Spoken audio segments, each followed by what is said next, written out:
लिख लिया कि नहीं लिखा?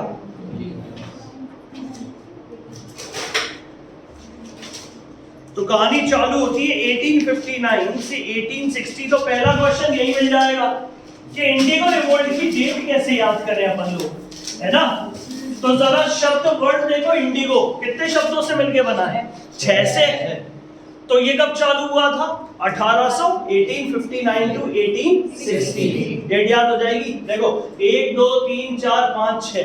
तो पहली चीज से तो तुम यही अनुमान लगा लेना कि भाई साहब ये कितने शब्दों से मिलके बना है? 6 से। 6 से बना तो इसकी डेट कितनी हो गई? 1860।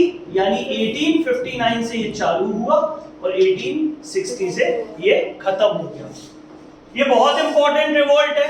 इसको कई सारे एग्जाम्स में आपको चाहे प्री हो चाहे मेंस हो, आज जो चीज पढ़ने वाले हो इससे रिलेटेड एक बुक है, इससे रिलेटेड बंदा है और इस बंदे से रिलेटेड हमें याद करना है कि इंडिगो रिवोल्ट था क्या।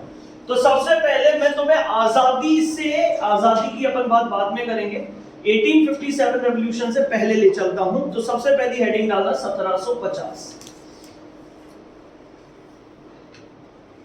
70s 50 यानी 1750 वाली बात करें तो जो ईस्ट इंडिया कंपनी हमारे भारत में आई थी, सबको पता था ईस्ट इंडिया कंपनी का पहला मेन काम क्या था? व्यापार करना, यानी ट्रेडिंग करना। ये सबको पता है, ट्रेडिंग करना। अब ट्रेडिंग करती क्या थी? वो ट्रेड करती थी कुछ खास चीजों में, उनमें से एक विशेष चीज थी इंडिगो। इंडिगो यानी नील की खेती। दिख रहा है सबको? इंडिगो यानी नील की खेती। कंफर्म सबको? इंडिगो यानी ट्रेडिंग करती थी नील, ठीक है। और इन्हीं ने सबसे पहले भारत में चालू किया था इंडिगो प्लांटेशन इन इंडिया।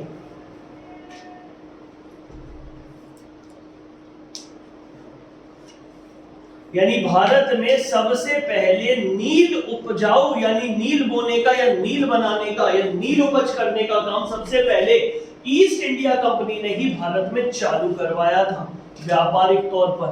और सबसे बड़ा जो सेंटर था वो था बंगाल। सबसे बड़ा सेंटर क्या था? बंगाल। इतना क्लियर है? अब इसके बाद हुआ क्या? इंडियन जो फार्मर्स थे ना, जितने भी भारतीय किसान थे, वो सारे के सारे इसके अगेंस्ट थे। वो सब मना कर रहे थे, भाई साहब हम नहीं करने वाले। तो इसके कारण क्या थे? हम नहीं करने वाले, इसके दो कारण थे। एक तो औसतन ऑन एन एवरेज जो सबसे ज्यादा जरूरत होती थी नील की खेती के लिए वो होता था पानी। ठीक है, पानी, ज्यादा पानी लगता था। पानी लगने के बाद जमीन की जो फर्टाइल कैपेसिटी होती थी, फर्टाइल कैपेसिटी मतलब होती है उपजाऊ क्षमता है, वो होती थी कम। तो भैया जितने किसान थे सब अगेंस्ट थे, हम नहीं करने वाले। लेकिन ये यूरोपियन जो ट्रेडर्स थे ये आते थे भारतीयों के पास, अरे एडवांस में पैसे रखो ना। अब हमारी बिकने की आदत शुरू से थी, हमने एकदम पैसा देखा, ओह माय गॉड पैसा, अरे रखो रखो और देंगे तुम खेती तो चालू करो। जबकि भारतीय किसान चाहता था कि वो चावल में व्यापार करे, यानी वो सबसे ज्यादा किसकी फर्टिलिटी हुआ है? चावल की। ठीक है, वो उपजाना चाहता था चावल। लेकिन अंग्रेजों ने बाय हुक और बाय कुक साम दाम दंड भेद लगा के उनसे काय की खेती करवाना चालू कर दिया? कंफर्म? इतना लिख लो फटाफट जल्दी।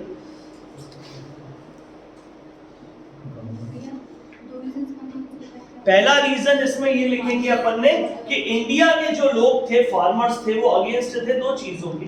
पहली जो चीजें थी उसका नाम था, इसको चाहिए था एक्सेस वाटर, बहुत सारे पानी की आवश्यकता थी इसके लिए।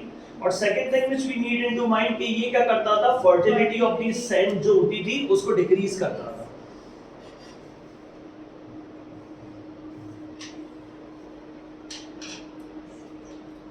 फर्टिलिटी ऑफ द लैंड को क्या करता था? डिक्रीज।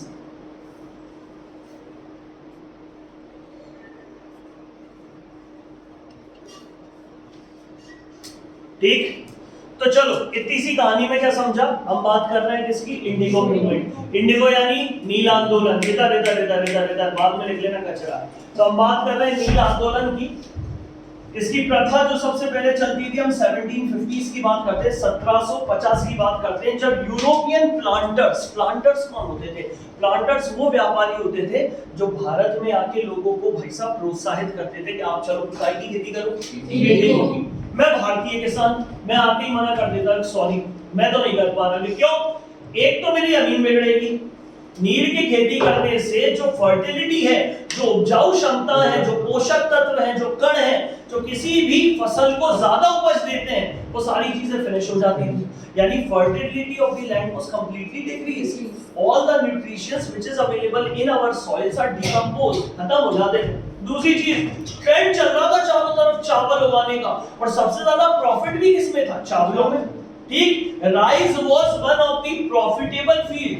सब जानते थे कि राइस की खेती सबसे अच्छी होती है, अपन एक काम करते चावल उगाते हैं। ये यूरोपियन प्लांटर्स, ये यूरोपीय व्यापारी यार भाई साहब, इन्होंने भारतीयों को लोन देना चालू किया, और आते ही क्या करते थे ये लोग? Advance payment. क्या देते थे? Advance payment. हम इंडियंस, हमने पढ़ा था, हम फेमाइन झेल चुके थे। फेमाइन यानी अकाल। अकाल की स्थिति एक ही चीज साथ देता, वो पैसा। अभी कोरोना देख लो, सारी बैंड बजने वाली है, जिसके पास ये होगा वो सरवाइव कर जाएगा, जिसके पास नहीं होगा। अब ऐसे टाइम में जब खाने को कुछ नहीं और कुछ नहीं, और सामने वाला एडवांस पेमेंट दे रहा हो, तो कौन मना करता है? आती हुई लक्ष्मी कोई मना करता? इनको वो आती हुई लक्ष्मी दे जाते, और साथ में आके कॉन्ट्रैक्ट साइन करवा लेते। कॉन्ट्रैक्ट बहुत इंपॉर्टेंट है कि आप इतने टाइम पीरियड यानी समय सारणी और अवधि के हिसाब से हमारे लिए खेती करोगे, काहे की? नील की। चलो ठीक है, चालू कर दी। अब होता क्या था, जो नील की कीमत तुमने इस कॉन्ट्रैक्ट में तय करी, यानी पुष्पराज सर ने कहा कि मैं फीस ले रहा हूं 1.5 लाख रुपए, और भाई साहब 1.5 लाख लेने के बाद जब बाद में आपकी कोचिंग बहुत अच्छी चल रही है, आपको भी नहीं जरूरत होगी डीडेशनल के लिए, मैं लूंगा 2.5 लाख रुपए। कितने लूंगा? 2.5 लाख। तो आगे नहीं कहोगे सर फॉर्म भरा था तब तो 1.5 लाख बता रहे थे, अब 2.5 लाख कैसे ले रहे हो? तो ये हो गया भाई साहब तुम्हारा शोषण। जब किसानों से प्रॉमिस किया कि तुमसे मैं नील का इतना पेमेंट लूंगा बाद में, और जैसे ही तुमने नील उगा के धर दी, मैं आके कहता अरे एक काम करो, तुमने कहा कितने चाहिए? दीपक आके कहता सर आपने 50 रुपया किलो की बात करी थी, लेकिन मैं कहूंगा मुझे नहीं देना।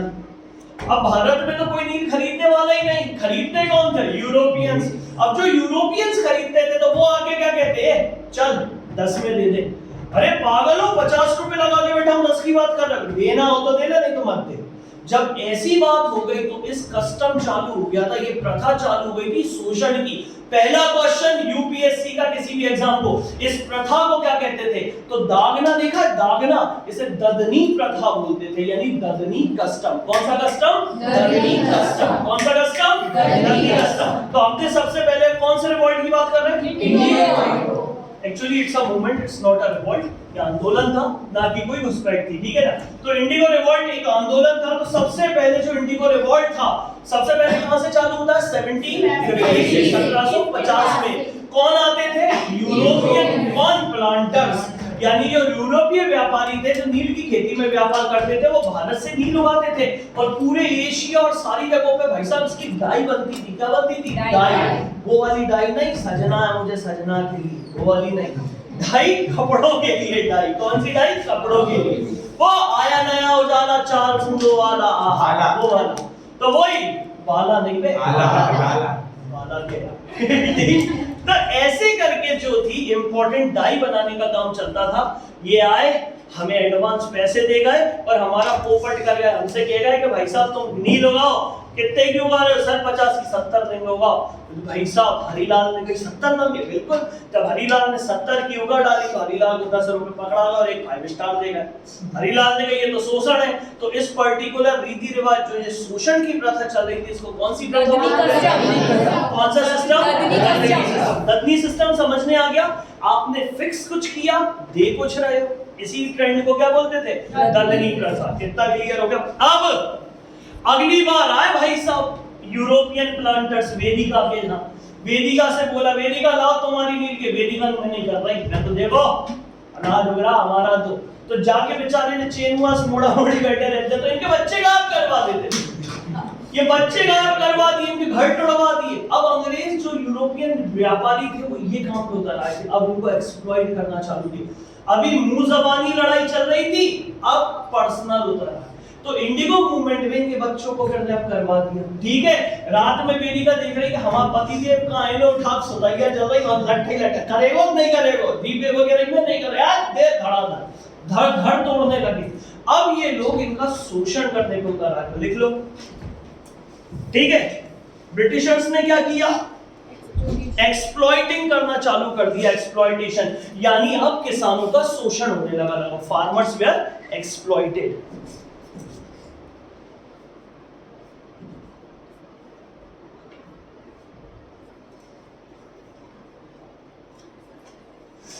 फार्मर्स का क्या हो गया, एक्सप्लॉइटेशन चालू हो गया। सबको क्लियर है?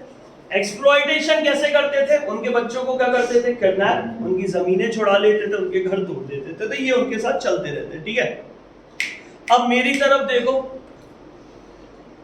जब तक झेलती है ना अपन इंडियन से, तब तक ही झेलते हैं। बहुत हो गई सुत्ता सुत्ता, इतने दिन हो गए जूता खाते खाते, अब नहीं खा रहे।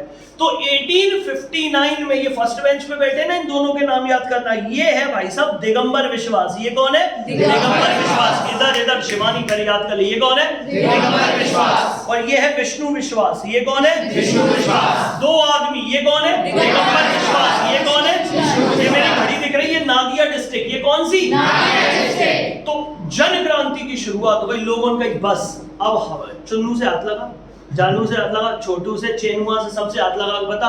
जब बेचारी अंकिता बैठी थी पुलिस मोड़ी जैसे हाथ लगा बता, अंग्रेज आए, लठ उठा के तैयार हो गए। अब अंग्रेज जब इन्हें मारने आए तो जब पहले ही लठ की व्यवस्था, आजा आजा बेटा आजा, तो अब यहां से ये आंदोलन रिवोल्ट में बदलने लगा, यानी जैसे को तैसा। समझ गए? तो पहले जो बच्चों को किडनैप करते थे, ठीक है, चोनुआ को निकाल ले जाते थे, भाई साहब घर तोड़ देते थे, मारा पिट्टी करते थे, अब ये सब ट्रेंड बंद। तो पहले आदमी जिसने शुरुआत करी किस गांव से हुई थी? नादिया डिस्ट्रिक्ट। कौन सी डिस्ट्रिक्ट? नादिया डिस्ट्रिक्ट। कौन सी डिस्ट्रिक्ट? नादिया डिस्ट्रिक्ट। अपने भगवान गोविंदपुरा, कौन सा पुरा? गोविंदपुरा गांव से। तो नादिया डिस्ट्रिक्ट किताबों में मिल जाएगा, गोविंदपुरा गांव। कौन से गांव से? गोविंदपुरा। कौन सी डिस्ट्रिक्ट? नादिया डिस्ट्रिक्ट। दो नेता कौन कौन से? दिगंबर विश्वास और विष्णु विश्वास। अभी पूछूंगा दिगंबर और विष्णु कब चालू हुआ होगा, इसकी डेट देखो, 1859। सबको याद? फटाफट एक क्विक रिवीजन जल्दी।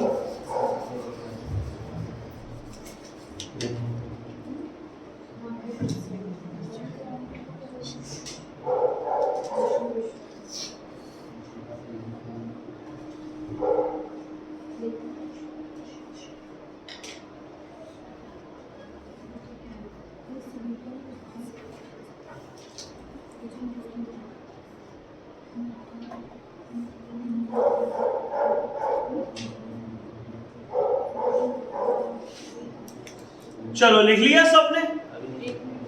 अरे क्या लिख रहे हो यार, कचरा है, खोपड़ी में बिठाओ ना, फिर वही लिख रहे हो, गलतियां कर रहे हो। जिस लिख लिख के तो आधे पुराण बुद्धि का कम उपयोग कर रहे हो, जो किताबों का ज्यादा दिमाग में लिखो। वो कौन बैठा? दिगंबर विश्वास। ये कौन बैठा? ये कौन सी? गोविंदपुरा है ना, गोविंदपुरा नहीं, गोपालपुरा।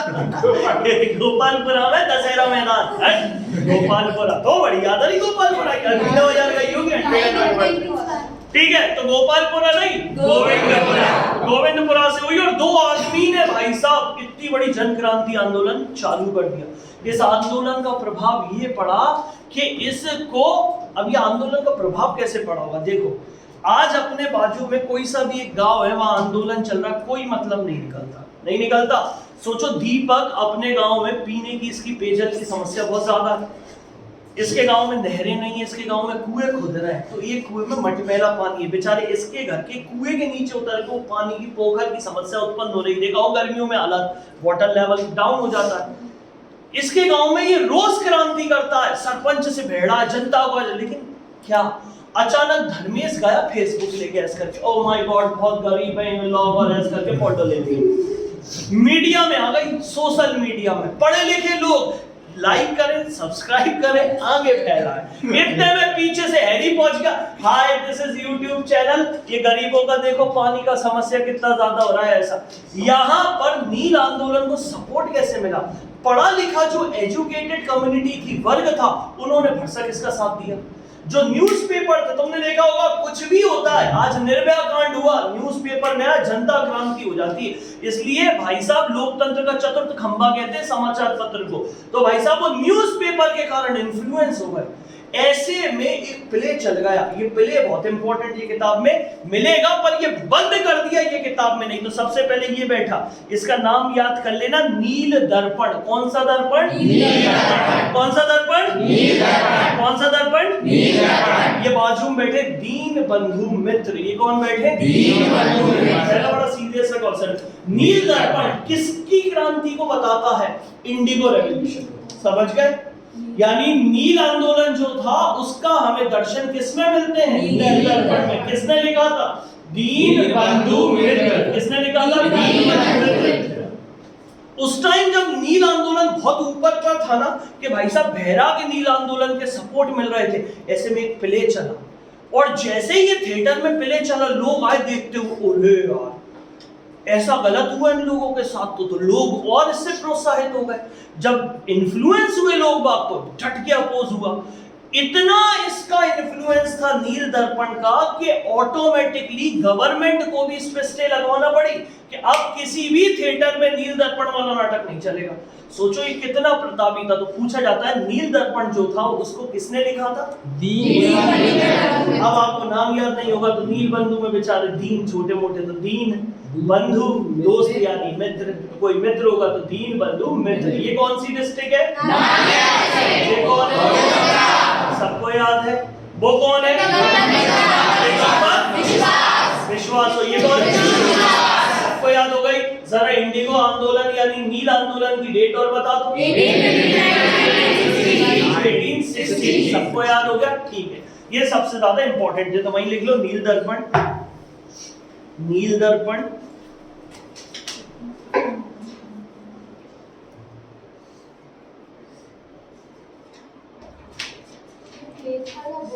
It's a play.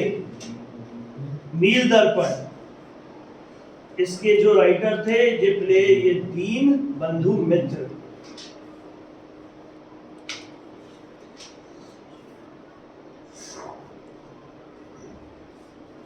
दीन बंधु मित्र ने इसको चालू किया। फाइन।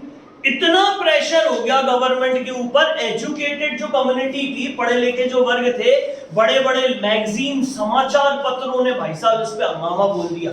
हर न्यूज़पेपर की हेडिंग इंडिगो रिवॉल्ट, हर चीज की हेडिंग इंडिगो, लोगों के साथ ये हो रहा है, मर रहे हैं, पिट रहे हैं, शोषण हो रहा है। कि गवर्नमेंट के ऊपर इतना प्रेशराइज किया कि जनता की जीत होती है, कोर्ट में ले गए, जनता की जीत हुई, और जीतने के बाद भाई साहब नील की खेती पे बैन लगा दिया, कह दिया करेंगे तो करेंगे, नहीं तो नहीं करेंगे। कंफर्म है सबको। इसमें एक समाचार पत्र वाले का बहुत इंपॉर्टेंट नाम है, तो बंदी का लिख लेना जरा। इसमें जो न्यूज़पेपर का सबसे बड़ा नाम है वो रहा हिंदू पैट्रियट। हिंदू पैट्रियट। इनका नाम है हरीश चंद्र मुखर्जी। तो ये बैठे अपने हरीश चंद्र मुखर्जी, इनका अखबार था हिंदू पैट्रियट। इनका बहुत बड़ा योगदान था। तो पूछा जा सकता है कि उस टाइम संपादक कौन थे? तो हरीश चंद्र मुखर्जी। चलो कंफर्म सबको? एक बार कोई रिवीजन कर ले। हरीश चंद्र मुखर्जी।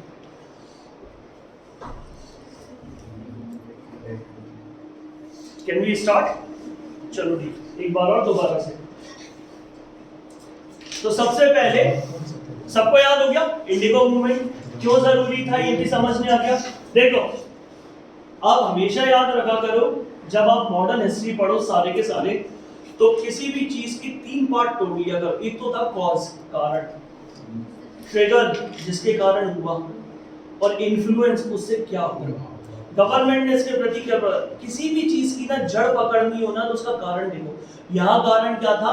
नील किसानों के साथ क्या हो रही थी? एक्सप्लॉइटेशन। कौन सी प्रथा थी? गदरिंग प्रथा। अभी 5 मिनट बाद पूछूंगा, सोच लेना, बेशक भयंकर तरीके से बेइज्जती करो। एक बार और दोबारा, we are talking about an indigo revolt के indigo movement. It's a movement. बाद में ये रिवॉल्ट हो गया, यानी ये नील आंदोलन था, बाद में ये क्या हो गया? नील विद्रोह के नाम से अपन इसको देखते हैं। अंग्रेज इसे विद्रोह कहते थे, हम इसे क्या पढ़ते हैं? रिवॉल्ट, आंदोलन यानी मूवमेंट। अब मेरा पहला क्वेश्चन है,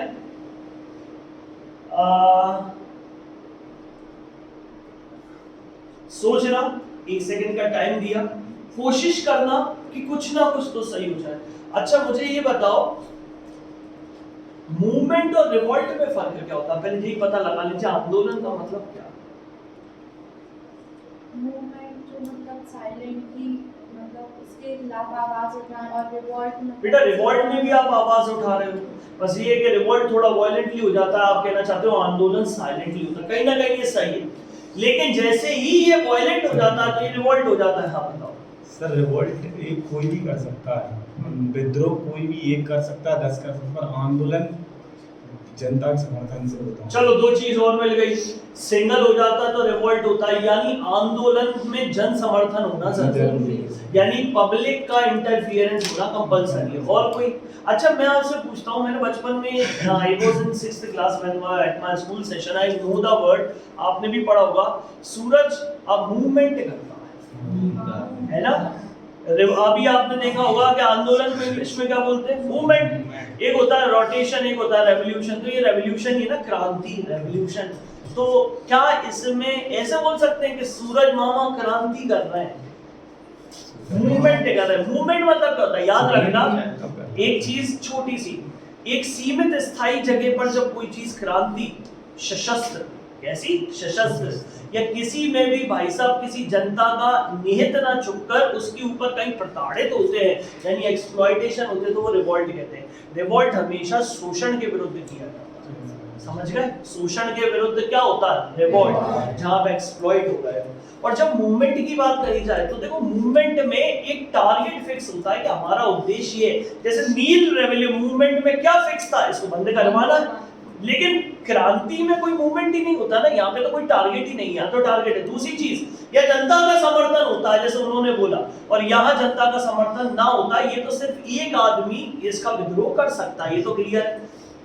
आंदोलन एक जगह से दूसरे जगह तक जाया जाता है, याद रखना मूवमेंट होता है, लेकिन रिवॉल्ट एक सीमित दायरे में फिक्स होता है। अपन ने पढ़ा था, याद करो, परसों मेरठ से रिवॉल्ट चालू हुआ था, मेरठ से ही यह आंदोलन क्यों बन गया, 1857 की क्रांति क्यों बन गई, क्योंकि अब वो चालू हो गई थी जाना, समझ गए? जब कोई हस्तांतरण होता है एक जगह से दूसरी जगह तक, तब वो क्या कहलाती, क्रांति या मूवमेंट, और जब वो एक ही जगह पे होता तो क्या कहलाता, रिवॉल्ट। समझ गए अंतर? तो ऐसे करके इस रिवॉल्ट को पूरी तरीके से खत्म कर दिया गया। और जो न्यूज़पेपर बहुत इंपॉर्टेंट था वो था कौन सा, इंडियन या हिंदू पैट्रियट, जिसके राइटर कौन थे, हरीश चंद्र मुखर्जी। चलो एक बार और रिवाइज करते हैं, ठीक है? तो सबसे पहले अपन इस वीडियो को ना टुकड़ों में बनाएंगे, एक एक रिवॉल्ट खत्म फिर एक रिवॉल्ट, ताकि लंबी ना खींचे, ठीक? चालू करें? तो फर्स्ट रिवॉल्ट, टाइमिंग बता दो, 1859 टू 1860, 1859 से 1860। याद भूल ना जाओ, इंडिगो 6 शब्दों से बना हुआ है, तो 60 याद आ जाएगा, ठीक है? 1860 में इसकी शुरुआत होती है, 1750 से 1750s, अपॉस्ट्रोफी एस लगाना मत भूलना, ठीक है? 1750s में यूरोपियन प्लांटर्स, इंग्लिश वाले उठाएंगे, कौन सा यूरोपियन प्लांटर, जो यूरोपीय व्यापारी थे वो कहां पहुंचे, बंगाल, और वहां के लोगों को मोटिवेट किया, किस चीज के लिए प्रोत्साहित किया, नील की खेती के लिए। वो नील से क्या बनाते थे, dye, they are manufacturing dye from a neel, नील मतलब indigo, and selling to overall Asia, पूरे एशिया में जाकर उसे बेचते थे, and excess amount of profit कमाते थे। कंफर्म है सबको, प्रॉफिट कमाना हो गया। अब अगला आगे देखते हैं, Indian farmers never accepted the Indigo, Indian farmers Indigo को एक्सेप्ट कर ही नहीं रहे थे, यानी वो नील की खेती करना ही नहीं चाहते थे।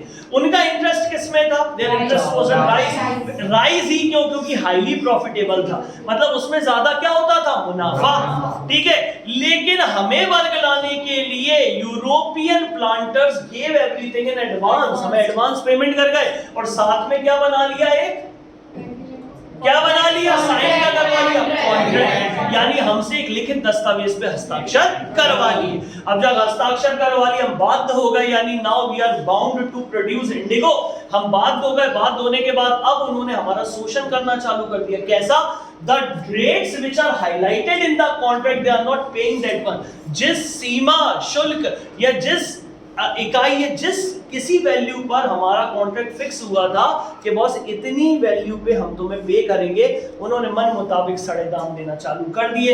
इसी ट्रेडिशन और इसी कस्टम को क्या बोला जाता है? ददनी। तो क्वेश्चन याद रखना, ददनी प्रथा किससे संबंधित है, वो हमारा काम हो गया, ठीक है। बाद में भाई साहब रिवोल्ट हुआ तो किस जगह से?